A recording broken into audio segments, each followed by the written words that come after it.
relative lowering of vapor pressure.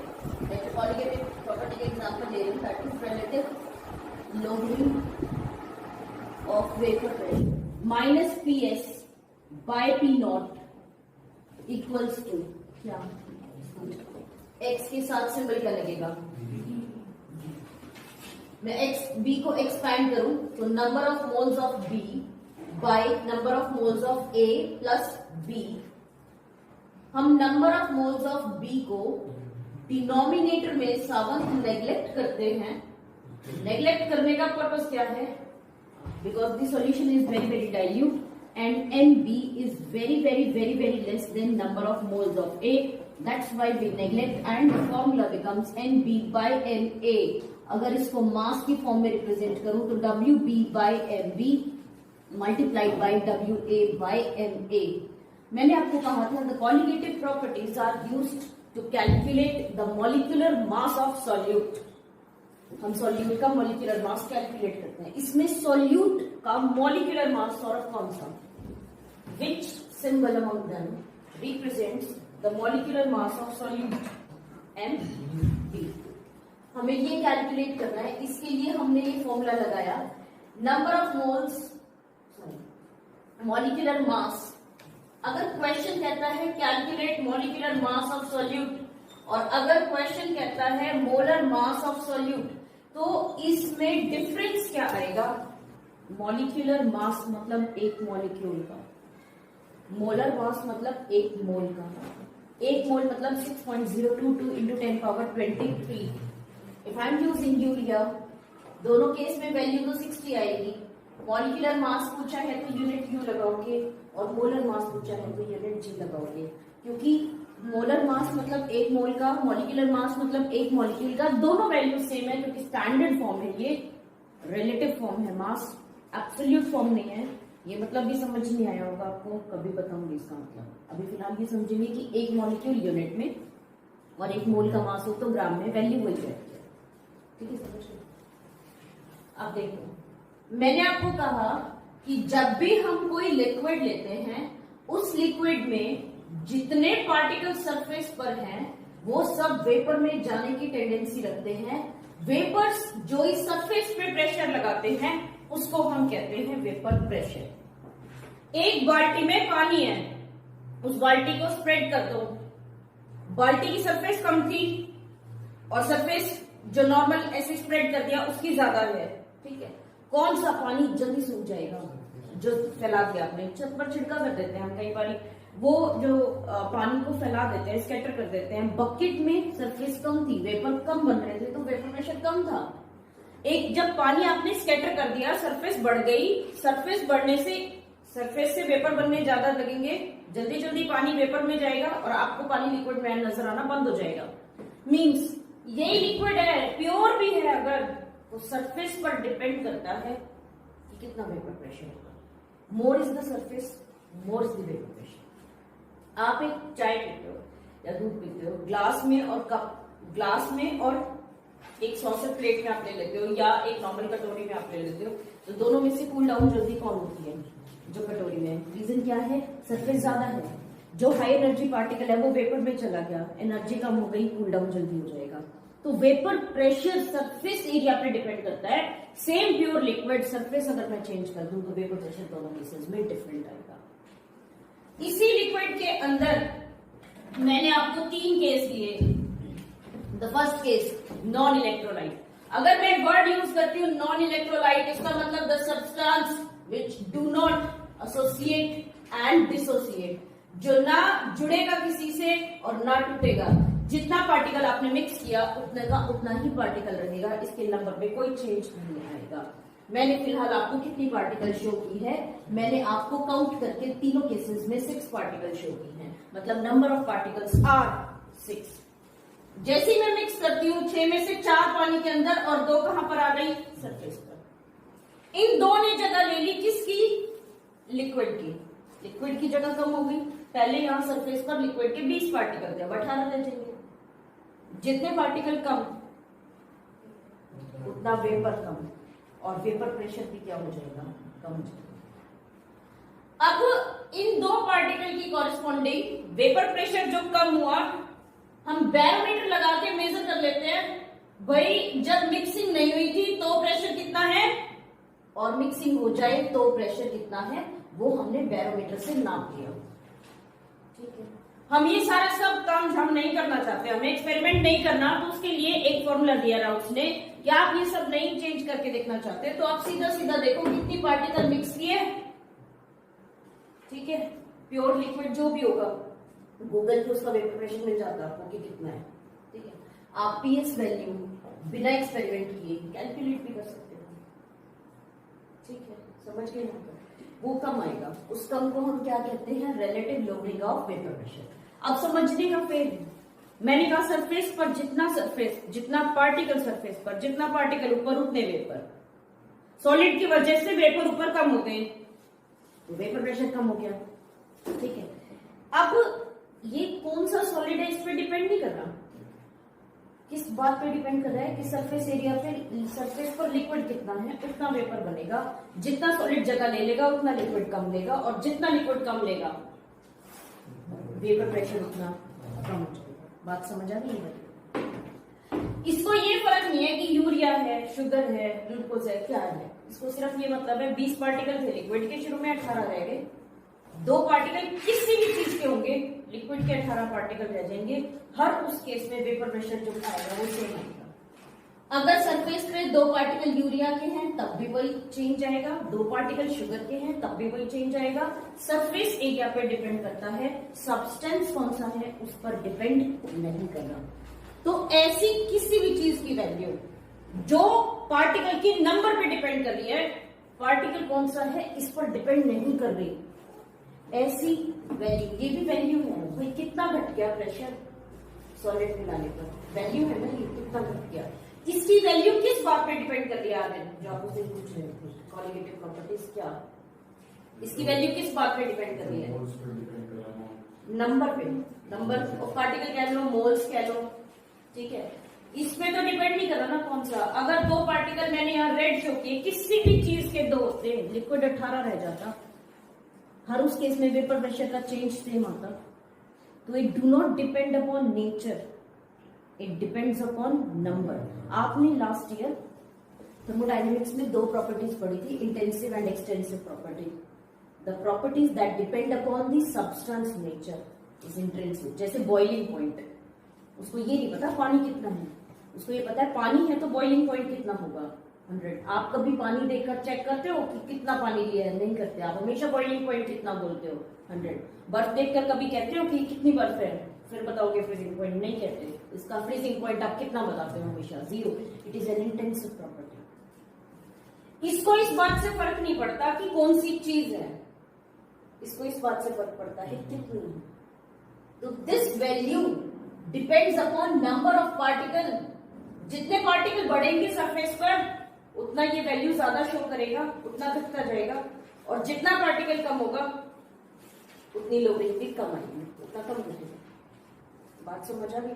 ठीक है, समझ गए। अब इसको या तो मैं बैरोमीटर से कैलकुलेट कर लूं, भाई सॉलिड मिलाने पर एक सॉल्वेंट के वेपर प्रेशर में कितनी घट जाती है वैल्यू, और या फिर मैं अगर कैलकुलेट करना चाहूं इसको तो ये फॉर्मूला लगा के कैलकुलेट करना। ठीक है, the decrease relative lowering of vapor pressure can be calculated by using the formula and can be measured by using the barometer।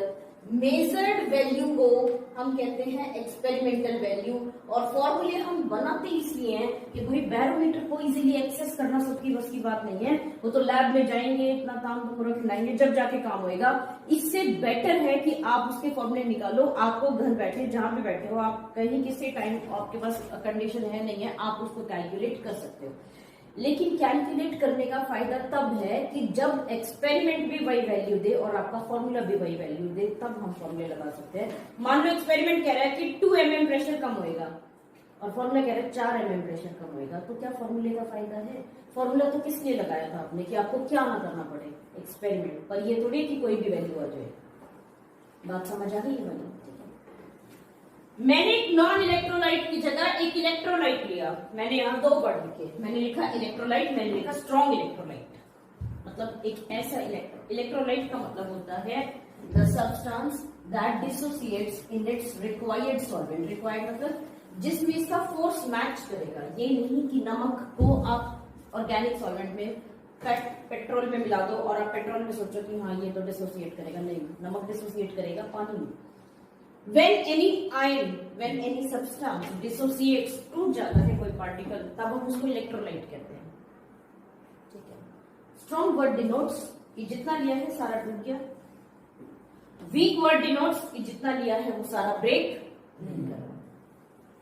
ये बात समझ गए? मैंने यहाँ पे आपको अगेन कितनी पार्टिकल शो करी? 6। 1 2 3 4 5 6। I have shown you 6 particles. ये 6 पार्टिकल जब ब्रेक करते हैं NaCl के तो 6 Na plus and 6 Cl minus. Na plus मैंने कौन से कलर से शो किए? रेड। और Cl माइनस मैंने कौन से कलर से शो किए? ग्रीन। क्या ब्लू होगा आप सोल्यूशन में? NaCl खत्म। NaCl, each and every NaCl. NaCl is a very strong electrolyte. Each and every NaCl dissociates to give 1 Na plus and 1 Cl minus. If I am taking 6 particles, I will get 12 particles. 6 of them are of sodium ion and 6 of them are of chloride ions. 12 हो गए total. अब अगर मान लो वही condition फिर consider करें, वही liquid था, उस लिक्विड के अंदर 20 पार्टिकल्स थे मेरे पास। ठीक है। 20 पार्टिकल्स में मैंने अगर 6 पार्टिकल्स मिक्स किए होते तो 2 जगह लेते। एवरेज सोचो, अगर 12 लिए तो कितने आएंगे सरफेस पर? 4। उसको ये मतलब थोड़ी है कि इसके आए, इसके आए, इसके आए। इसको क्या मतलब है? सरफेस पे कितने आएंगे? जितनी सरफेस दूसरा ऑक्यूपाई कर लेगा इनकी कम हो जाएगी, उतने वेपर बनने क्या हो जाएंगे? कम। और वेपर प्रेशर भी क्या हो जाएगा? बात समझ आ गई? Now, if I consider this against the same case, तो मैं यहां ये एक्सपेक्ट करती हूं कि 2 पार्टिकल सोडियम के आ जाएंगे और 2 पार्टिकल किसके आ जाएंगे? क्लोराइड। इसको क्या ये मतलब है सोडियम के आएगी क्लोराइड? इसको तो ये मतलब है सरफेस कितनी है उतने वेपर बनेंगे। जितनी सरफेस इसमें घटी मतलब कम हो गई, उससे ज्यादा सरफेस इसमें कम हो गई। किसके लिए? किसकी सरफेस कम हो गई?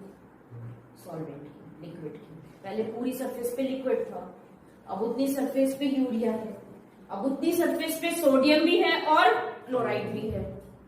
डबल इफेक्ट हो गया। ठीक है। जब हम ये फॉर्मूला अप्लाई करेंगे तो हम लिखते हैं number of moles. Number of moles are for 6 particles and 6 particles. The value of number of moles in both the cases is same. इसमें भी 6 पार्टिकल है और इसमें भी। तो जब P0 भी सेम होगा दोनों केस में, नंबर ऑफ मोल्स भी सेम है दोनों केस में, तो PS की वैल्यू भी क्या होनी चाहिए? सेम। मैं यही फॉर्मूला इसमें लगाऊंगी कैलकुलेट करने के लिए। वही मैं बैरोमीटर लगा के एक्सपेरिमेंट नहीं करना चाह रही, कैलकुलेट किया मैंने, तो दोनों केस में वैल्यू क्या आएगी? सेम। पर क्या आपके अकॉर्डिंग वेपर प्रेशर दोनों केस में सेम आएगा? कौन से केस में वेपर प्रेशर कम आएगा? NaCl। जितना मैं एक्सपेक्ट कर रही हूँ उससे कम आएगा। ठीक है। इसका मतलब the relative lowering of vapour pressure is now not equal to the calculated value is not equal to the experimental value. किसकी ज्यादा वैल्यू आएगी?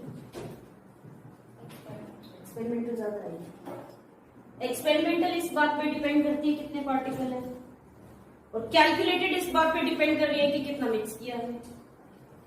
तो आइडेंटिटी खत्म हो गई ना। तो मैं जिस सोच की कैलकुलेट कर रही हूं कैलकुलेशन मेरी एग्जैक्ट है नहीं।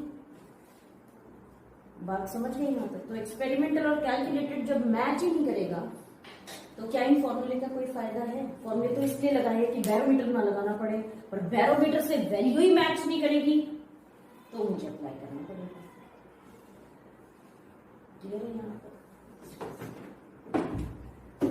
Now in this case electrolyte तो है, डिसोसिएट तो कर रहे हैं, पर ये एक वीक इलेक्ट्रोलाइट है। डिसोसिएट तो करता है पर कम करता है। ठीक है। मैंने टोटल पार्टिकल्स अगेन कितने लिए हैं एसिटिक एसिड के? 3 4 5 6। मैंने 6 पार्टिकल लिए। 6 में से कितने ब्रेक करे? सिर्फ 2, बाकी 4 इंटैक्ट है एज इट इज। ठीक है, अब इन 2 से कितने पार्टिकल हो गए? 4, और ये 4 टोटल। तो how many total particles are there in solution actually? 4 + 4 8। ठीक है, अब मैं ये सोचूं कि भाई मैंने तो 6 मिक्स किए थे, मैं यही फॉर्मूला अगेन लगाऊंगी। ये फॉर्मूला लगा के मैं सोचूंगी मोल्स तो दोनों के सेम है, दोनों में सॉल्वेंट सेम है, तो P0 भी सेम है। जब P0 सेम है, मोल फ्रैक्शन सेम है, तो PS की वैल्यू P क्या आएगी? सेम। बट क्या एक्चुअली सेम है? बैरोमीटर सेम वैल्यू शो नहीं करेगा। कैलकुलेट तो मैं किसके अकॉर्डिंग करूंगी? 6, और एक्चुअली है कितने?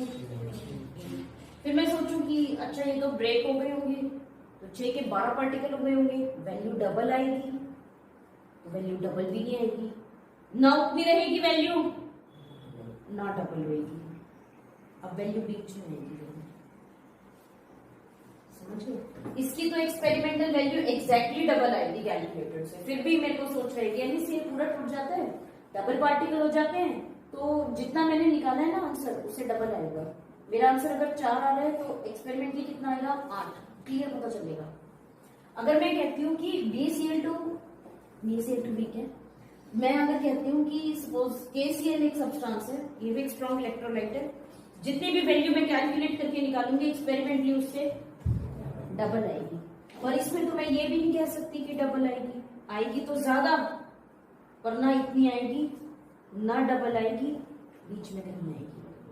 Still the relative lowering of vapor pressure which is calculated by me do not match with the relative lowering of vapor pressure that has been obtained using a barometer। ठीक है, पर double भी नहीं, ज्यादा कौन सी? क्योंकि कैलकुलेट मैंने कितने पार्टिकल के अकॉर्डिंग की है? 6, और वैल्यू कितने के अकॉर्डिंग दिखेगी? बैरोमीटर को तो पार्टिकल नापेगा 8, बैरोमीटर की वैल्यू ज्यादा होगी और कैलकुलेटेड वैल्यू कम।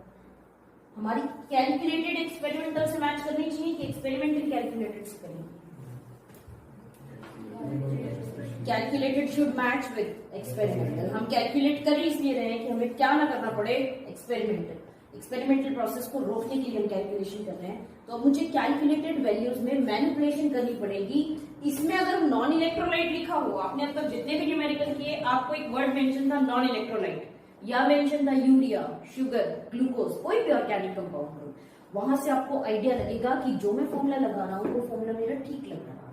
ठीक है, अगर लिखा हो कि नहीं एक इलेक्ट्रोलाइट है, ये वाला इलेक्ट्रोलाइट है, तो आप इन फॉर्मूले को मॉडिफाई करोगे ताकि आपका जो कैलकुलेशन वैल्यू आए वो किससे मैच करे? ये बात समझ आ गई? एक लास्ट केस और, सपोज मैंने 6 पार्टिकल लिए, ये था, अगर एसिटिक एसिड को वाटर में मिक्स किया तो ऐसा होता है। सॉल्वेंट कौन सा है? Suppose I have taken acetic acid in benzoic acid, मतलब आपके पास सॉल्वेंट कौन सा है? Solvent benzoic acid. In benzoic acid, 2 particles combine together and form 1 particle. तो मेरे को टोटल 6, एक पार्टिकल, 2 पार्टिकल यहां जुड़े, एक पार्टिकल, 2 पार्टिकल यहां जुड़े, एक पार्टिकल। मैं जो कैलकुलेट करूंगी वो किसके अकॉर्डिंग करूंगी? और जो बैरोमीटर शो करेगा वो किसके अकॉर्डिंग करेगा? अगर इलेक्ट्रोलाइट एसोसिएट हो गया तब भी experimental value do not match with the calculated one. अब की बात ज्यादा कौन सी रहेगी?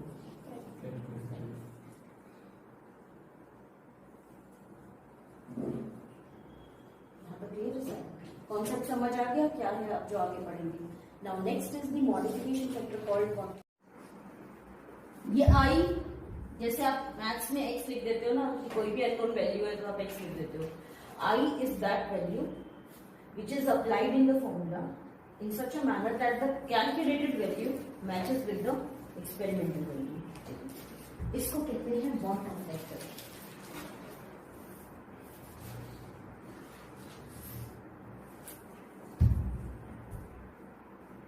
कब कब ऐसा होता है कि हमारी कैलकुलेटेड वैल्यू एक्सपेरिमेंटल वैल्यू से मैच नहीं करेगी। कौन कौन से केसेस में the experimental value do not match with the calculated? Electrolyte हो, electrolyte be when a substance or the electrolyte dissociates,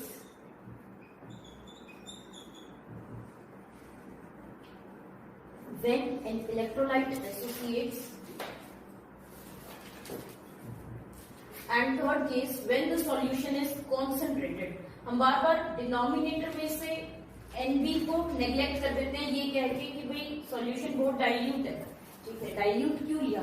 अगर कॉन्सेंट्रेटेड भी लिया ना, मान लो कोई पार्टिकल ना जुड़ता है ना टूटता है, ठीक है, कोई बच्चा ऐसा है जो बात ही नहीं करता, पर अगर बहुत भीड़ में उसको भी बिठा दिया जाएगा तो थोड़ी बहुत बातें तो वो भी कर लेगा। तो अगर कोई पार्टिकल एसोसिएट और डिसोसिएट नहीं करता और सॉल्यूशन कॉन्सेंट्रेटेड है, मतलब क्या? उसमें सॉल्यूट ज्यादा की कम? बहुत ज्यादा है। तो जब सॉल्यूट बहुत ज्यादा होता है, आपने भी देखा होगा, चौक बहुत ज्यादा और उसमें हम कभी पानी मिला दें तो लंप बन जाते हैं, गांठें बन जाती हैं, सारा का सारा चौक पाउडर इकट्ठा हो जाता है, पानी के साथ मिक्स होने में टाइम लगाता है। कॉर्नफ्लोर को कभी आपने ऑब्जर्व किया हो पानी में मिक्स करते हुए, या स्टार्च को कभी आपने एक्टिविटी की हो तो उसमें लिखा होता है add warm water in small quantities. क्यों लिखा होता है? क्योंकि इनकी एसोसिएशन हो जाती है अगर ये कॉन्सेंट्रेटेड फॉर्म हो तो कॉन्सेंट्रेटेड फॉर्म में पार्टिकल एसोसिएट डिसोसिएट नहीं भी करता होगा तो भी एसोसिएशन हो जाती है, और एसोसिएशन हो गई तो हमारी वैल्यू अकॉर्डिंग वैल्यू की इक्वल नहीं होगी। समझे? तो आई वैल्यू कैसे निकालते हैं? द आई वैल्यू और the correction factor, this is equal to experimental colligative property, experimental colligative property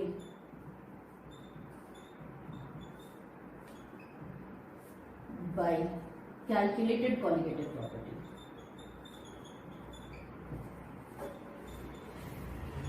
experimental colligative property and calculated colligative property। अब मैं आपको इसमें एक बात कहूं, जैसे NaCl था, NaCl के केस में द कैलकुलेटेड वैल्यू और एक्सपेरिमेंटल वैल्यू में एक्सपेरिमेंटल डबल थी, तो मुझे कैलकुलेटेड को क्या करना पड़ेगा कि वो एक्सपेरिमेंटल से मैच कर जाए? डबल करना पड़ेगा। ठीक है, नाउ मैंने लिखा एक्सपेरिमेंटल, ये डबल आई थी, ये एक्स थी, आई फैक्टर कितना हो गया? तो कैलकुलेटेड वैल्यू को आई फैक्टर से मल्टीप्लाई करते हैं तो मुझे मेरी वैल्यू किससे मैच करती हुई नजर आ जाएगी? एक्सपेरिमेंटल से।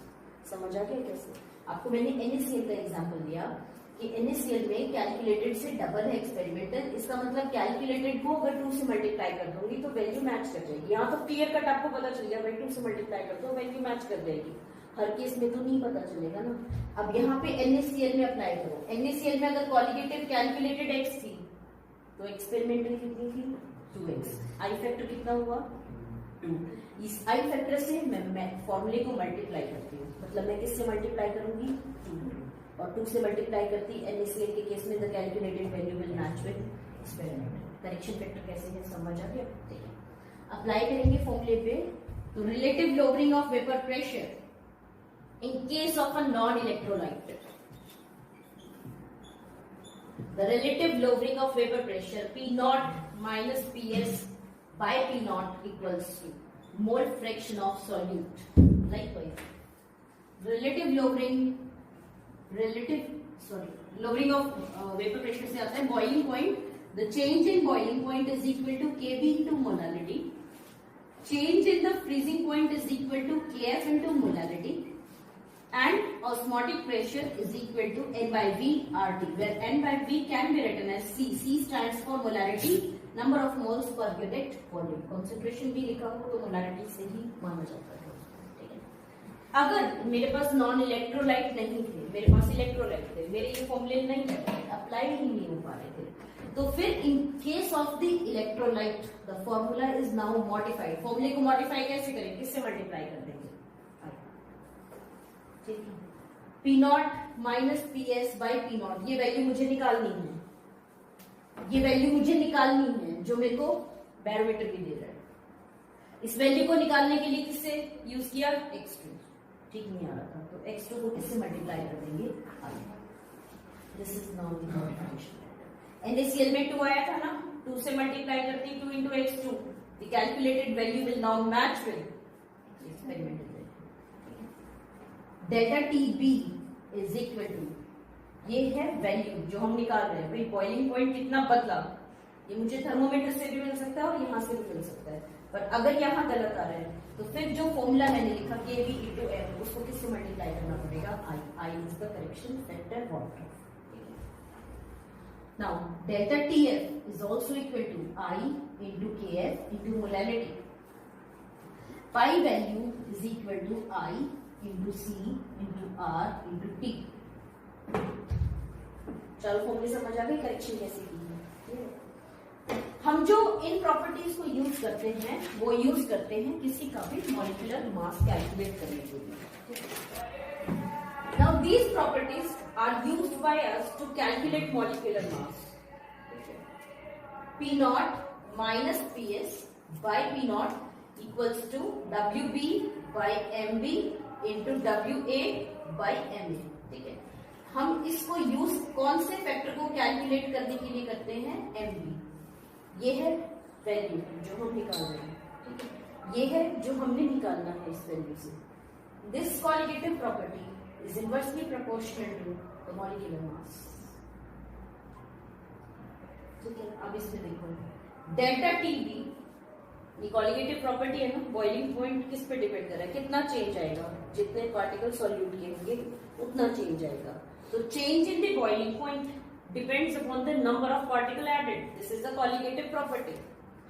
This is equal to I Kb number of moles of solute which is WB by MB multiplied by mass of the solvent unit। हमें ये कैलकुलेट करना है। Again delta DB is inversely proportional to MB। यहां से भी आपको क्या पता चला, colligative property is inversely proportional to molecular mass। जब डेल्टा TB में आया तो डेल्टा TF में भी यही आएगा, क्योंकि फॉर्मूला सेम है। वही सेम किसमें आएगा, ऑस्मोटिक प्रेशर में भी। The value of osmotic pressure is inversely proportional to the molecular mass of solute. ठीक है, हमने कॉलिगेटिव प्रॉपर्टी को यूज किया मॉलिक्यूलर मास निकालने के लिए। जब कॉलिगेटिव प्रॉपर्टी गलत आ रही है तो मॉलिक्यूलर मास भी गलत आएगा। ठीक है, अगर मैं मॉलिक्यूलर मास की फॉर्म में आई निकालती हूँ तो वो कैसे निकलेगा, यहाँ एक्सपेरिमेंटल पर तो एक्सपेरिमेंटल मास नीचे, कैलकुलेटेड नीचे, तो कैलकुलेटेड कहाँ आएगा ऊपर, क्योंकि ये अगर न्यूमरेटर में था तो ये कहाँ था, डिनोमिनेटर में। समझ आ गया, एक्सपेरिमेंटल अगर न्यूमरेटर में है तो कैलकुलेटेड एक्सपेरिमेंटल मॉलिक्यूलर मास कहाँ आएगा, समझ आ गया। This is equal to the observed calculated molecular mass, molar भी लिख सकते हैं और मॉलिक्यूलर भी, फर्क यूनिट का होता है सिर्फ।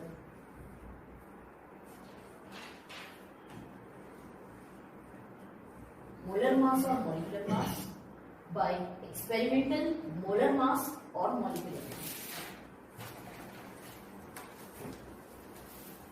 ठीक है, एक्सपेरिमेंटल वर्ड की जगह हम कई बार ऑब्जर्व भी लिख सकते हैं। भाई ये नजर आया, दिखाइए।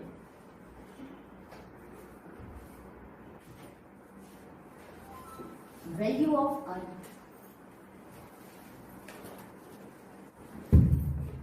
in case of a strong electrolyte,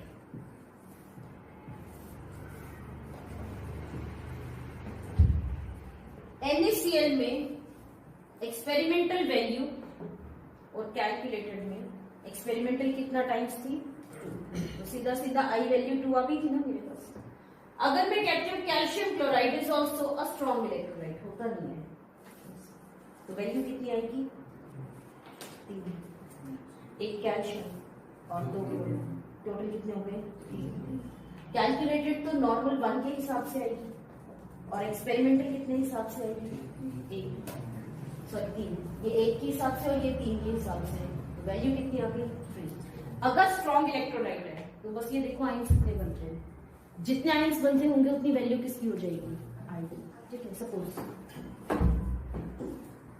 K2SO4 is a strong electrolyte, I value 2 potassium और 1 सल्फेट, Ki 2,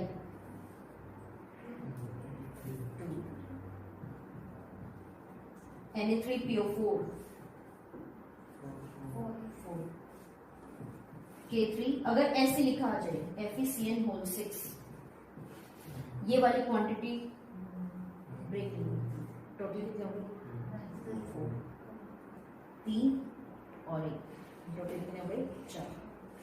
स्ट्रॉन्ग इलेक्ट्रोलाइट में दिक्कत नहीं आएगी, आई वैल्यू जितने आयंस बन रहे हैं उतनी ही क्या होगी आई वैल्यू।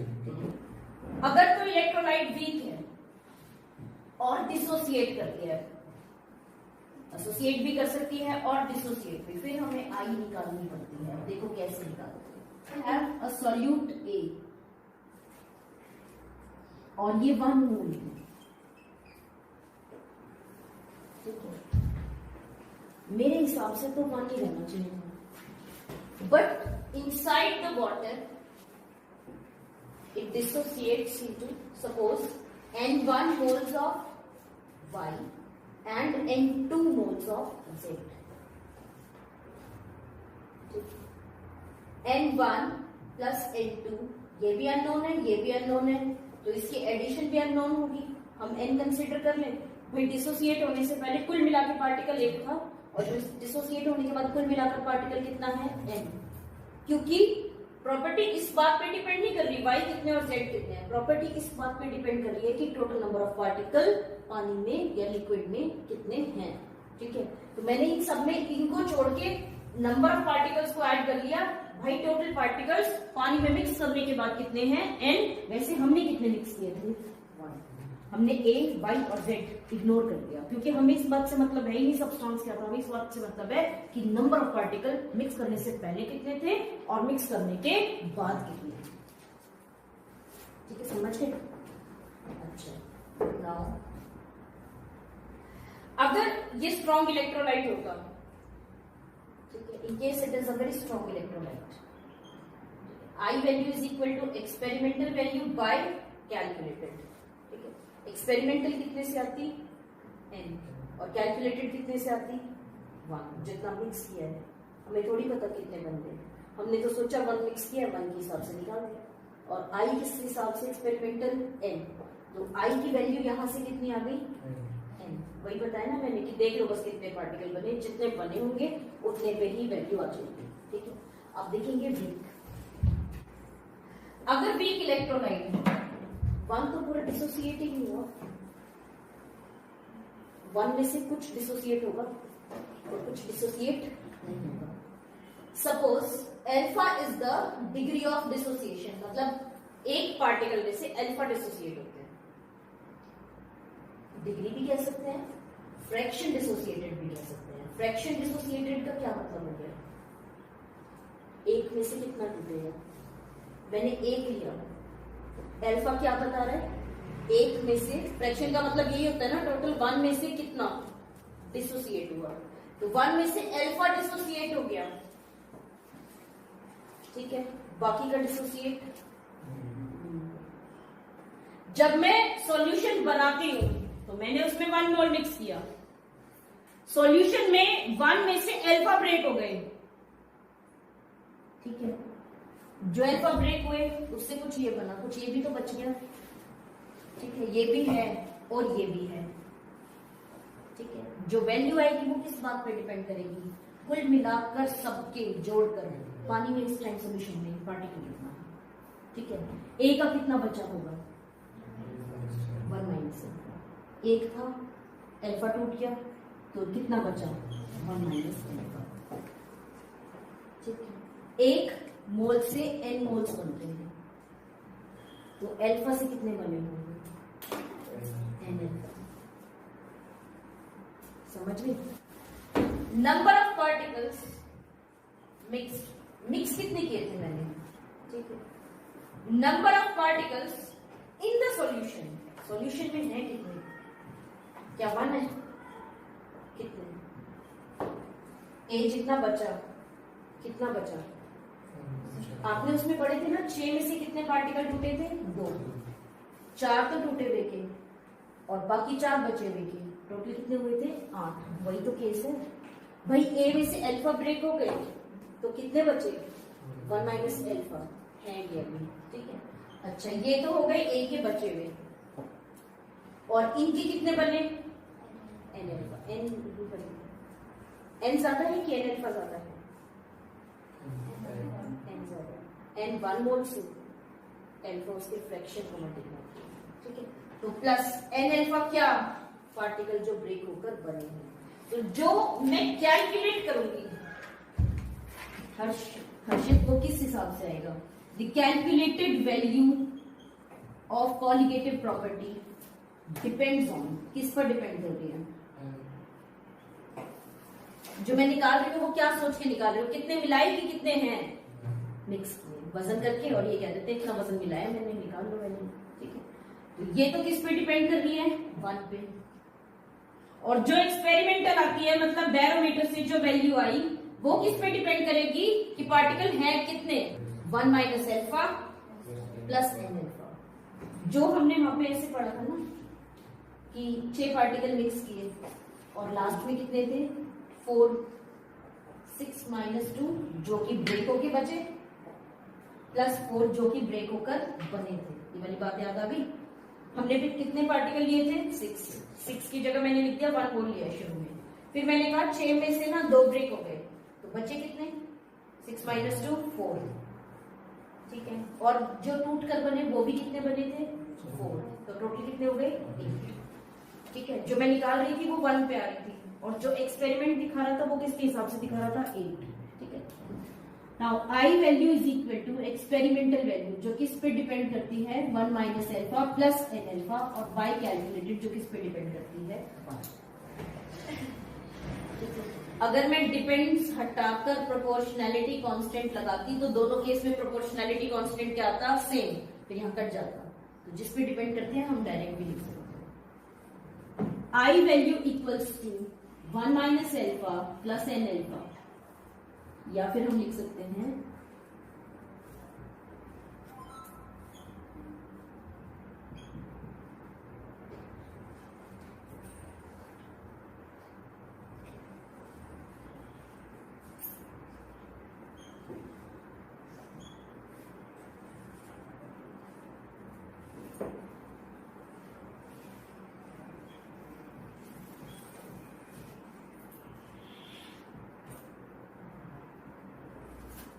हमें ये प्लस में चाहिए अल्फा, क्योंकि हमें अल्फा निकालना है, तो उसके लिए साइन रिवर्सल के लिए हम सारी चीजें टर्म्स इधर उधर कर देते हैं।